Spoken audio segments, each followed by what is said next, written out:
നിങ്ങൾ ക്രെഡിറ്റ് കാർഡിന്റെ ബില്ല് അടയ്ക്കുന്ന സമയത്ത് ഈ ഒരു കാര്യം ശ്രദ്ധിച്ചില്ലെങ്കിൽ നിങ്ങൾക്ക് എന്തായാലും പണി കിട്ടും. ഓരോ പ്രാവശ്യം ക്രെഡിറ്റ് കാർഡിന്റെ ബില്ല് വരുന്ന സമയത്ത് നിങ്ങൾക്ക് രണ്ട് ഓപ്ഷനാണ് പേയ്മെന്റ് ചെയ്യാൻ വേണ്ടി വരുന്നത്. ഒന്നുകിൽ നിങ്ങൾ ടോട്ടൽ ബില്ല് എമൗണ്ട് അടയ്ക്കാം, അല്ലെന്നുണ്ടെങ്കിൽ നിങ്ങൾക്ക് മിനിമം ഡ്യൂ അടയ്ക്കാം.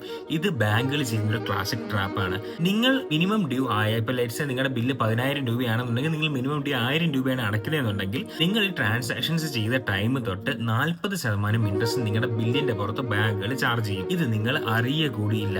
ഇത് അടുത്ത മാസം ബില്ല് വരും, അതിന്റെ അടുത്ത മാസം ബില്ല് വരും. നമുക്ക് പൈസയുടെ ബുദ്ധിമുട്ടുണ്ടെങ്കിൽ നമ്മൾ മിനിമം ഡ്യൂ തന്നെ അടച്ചുകൊണ്ടേയിരിക്കും, ട്രാൻസാക്ഷൻസ് കൂടിക്കൊണ്ടേയിരിക്കും. ഇങ്ങനെ വരുമ്പോൾ നിങ്ങൾ കടക്കെണിയിലാവുകയും ചെയ്യും. കഴിവതും ഓരോ പ്രാവശ്യം ബില്ല് വരുമ്പോൾ ടോട്ടൽ ബില്ല് അടച്ച് ക്ലിയർ ചെയ്യാൻ ശ്രമിക്കുക.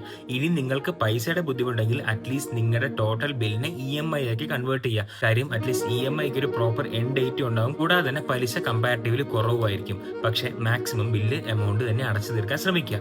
ബാങ്കുകൾ ഒരിക്കലും നിങ്ങൾക്ക് കാര്യങ്ങളൊന്നും പറഞ്ഞു തരാൻ പറ്റില്ല, പക്ഷെ നിങ്ങൾ വെറും 45-50 സെക്കൻഡിൽ നിങ്ങൾ ഇത് പഠിച്ചു കഴിഞ്ഞു. ഇതുപോലത്തെ കൂടുതൽ ഇൻട്രസ്റ്റിംഗ് ഫിനാൻഷ്യൽ ടിപ്സിന് വേണ്ടി എന്തായാലും നമ്മുടെ പേജ് ഫോളോ ചെയ്യുക.